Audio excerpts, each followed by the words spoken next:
Ci ho messo un po' ad arrivare e poi con 10 kg sulle spalle non è facilissimo scalare una fortezza, però la vista riparte. Benvenuti o bentornati sul canale, io sono Michael e sono in Macedonia del Nord, esattamente nella capitale, Skopje. Qui passerò pochissime ore, molte meno di quelle che speravo, perché ieri il mio volo ha fatto tardi, quindi sono arrivato qui che era veramente tardissimo e ho dormito pochissimo. Per questo motivo ho chiesto aiuto all'intelligenza artificiale, quindi oggi ChatGPT ci darà l'itinerario per scoprire il più velocemente possibile questa città prima di partire per la prossima destinazione. Nel video di ieri, ovvero quello che avete visto settimana scorsa, avrei voluto anche farvi vedere la stanza d'hotel, però come vi dicevo sono arrivato che era un orario improponibile, dunque ve la faccio vedere adesso, è molto carina. Questo è l'ingresso. Una volta entrati abbiamo qui sulla sinistra un armadio senza grucce, infatti ho preso il giubbotto qui, una piccola area caffè con il bollitore. Il checkout è alle 12. Mai stato in un hotel con un checkout così tardi, questa volta è stata la salvezza. Poi qui abbiamo una scarpiera che non ho usato, i due letti, non guardate il casino, sto sistemando per andare via, una finestra che dà su un cortile interno e qui abbiamo il bagno, doccia, niente bidet naturalmente. E questa era la mia stanza. Per una notte qui ho speso 40 euro, però la zona è abbastanza buona, sono praticamente in centro. Era inclusa anche la colazione, che non sono riuscito a riprendere perché avevo il telefono scarico. Per la colazione mi ha deluso perché c'era veramente pochissimo. Infatti ho mangiato solo un uovo sodo, un pezzo di pane e ho bevuto un tè. Il tè era buono. Adesso però si sta facendo tardi, quindi prendiamo lo zaino e partiamo.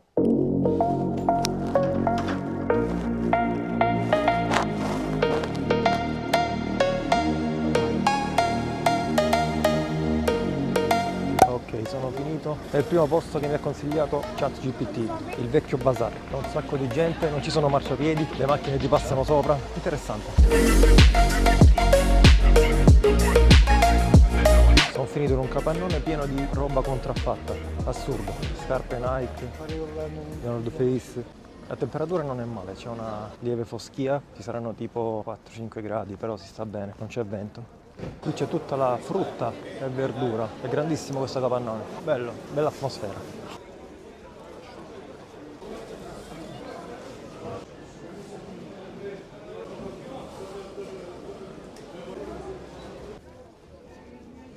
Qui abbiamo i tessuti, abbigliamento, accessori vari.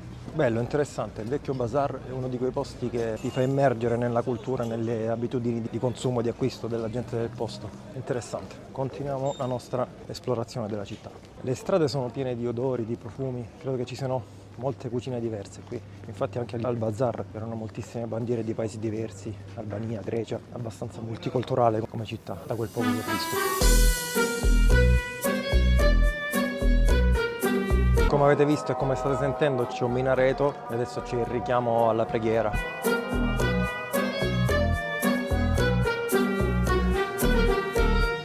Nelle immediate vicinanze del vecchio bazar c'è il centro storico, dove sto camminando adesso, pieno di negozietti.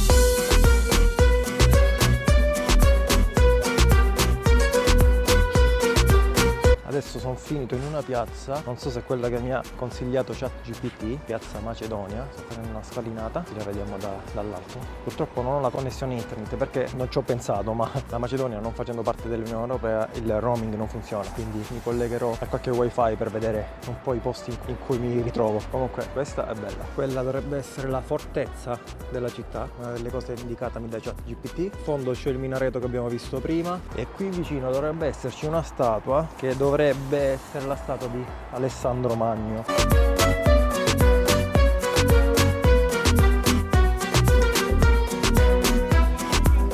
Ha insistito.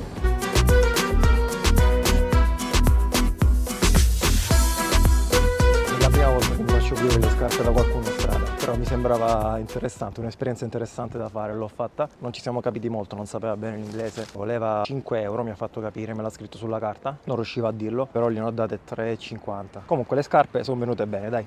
Questo edificio qui a sinistra dovrebbe essere il Museo della Lotta Macedone.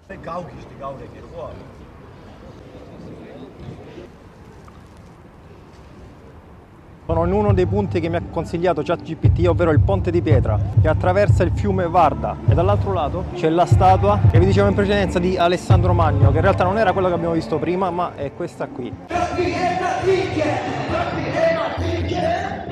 oltre ad essere arrivati alla statua di Alessandra Magno, siamo arrivati anche a Piazza Macedonia. Come vedete c'è una manifestazione in corso, anche perché oggi è il 31 dicembre, quindi probabilmente si stanno preparando per festeggiare l'ultimo dell'anno.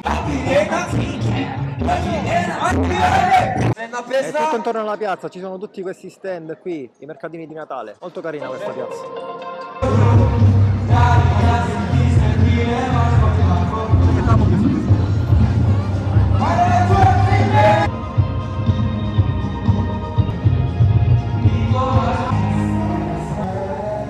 Veloce pausa pranzo da Burger King. Ho preso il menù con patatine, chicken burger, Coca-Cola media e ho speso 2,65 moneta macedone, circa 4,50 €. Ok, ho ricaricato un po' i microfoni, ho mangiato, adesso sto tornando un po' indietro perché volevo salire sulla fortezza e dovrebbe vedersi la città dall'alto. Il tempo a mia disposizione per visitare questa città si riduce sempre di più. Tra l'altro ho appena scoperto che c'è un solo autobus questo pomeriggio che può portarmi in aeroporto ed è prima del previsto. Credo di aver trovato la strada giusta per salire sulla fortezza. Vado di là. Ok, sono sotto la fortezza, vediamo dove è l'ingresso. Spero che non sia dall'altro lato, perché ho veramente poco tempo. Lì ci sono delle scale e poi c'è un portone che però mi sembra chiuso. Ah, ok, ecco perché è chiuso. È un vecchio ponte in legno, quindi questo accesso è chiuso. Probabilmente sono venuto dal lato sbagliato, però non mi arrendo. Sì, ho trovato l'ingresso. Almeno da questa parte c'è un cancello aperto, vediamo. Ci ho messo un po' ad arrivare e poi con 10 kg sulle spalle non è facilissimo scalare una fortezza, però la vista ripaga.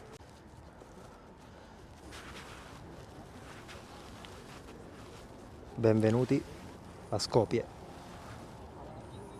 Ok, a quanto pare non ci sono altre uscite, quindi devo tornare dietro. Ho perso anche un pochino di tempo perché ho parlato con un ragazzo del posto che ha raccontato della sua famiglia, che lavora in Italia, che gli piace Milano, la Maserati. Credo di essere riuscito a fare tutto quello che mi ha consigliato ChatGPT, a parte andare nel ristorante tipico dove mangiare qualcosa di local. Però purtroppo il tempo a disposizione è quello che è, ma comunque mi ritengo soddisfatto. Per visitare questa città sono sufficienti, credo secondo me, un paio di giorni. Io ho girato esclusivamente nel centro della città, ho visto le principali attrazioni. L'idea che mi sono fatto è che questa è una meta turistica ancora poco considerata, perché è una città molto interessante. Un giorno ritornerò per scoprirla più a fondo. In giro non ho visto moltissimi turisti, c'è tantissima gente, ma penso che sia tutta gente del posto, comunque macedone.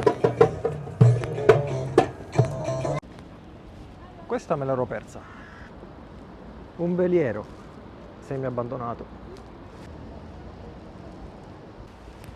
Sembra sia accessibile, l'ingresso è aperto, saliamo. Credo sia un vecchio ristorante abbandonato, molto caratteristico. La vista comunque è splendida da qui. Bellissimo questo ponte. Questo veliero, a differenza dell'altro, sembra ancora in funzione. C'è un ristorante all'interno. Da quella parte ritorniamo a Piazza Macedonia e al Ponte di Pietra.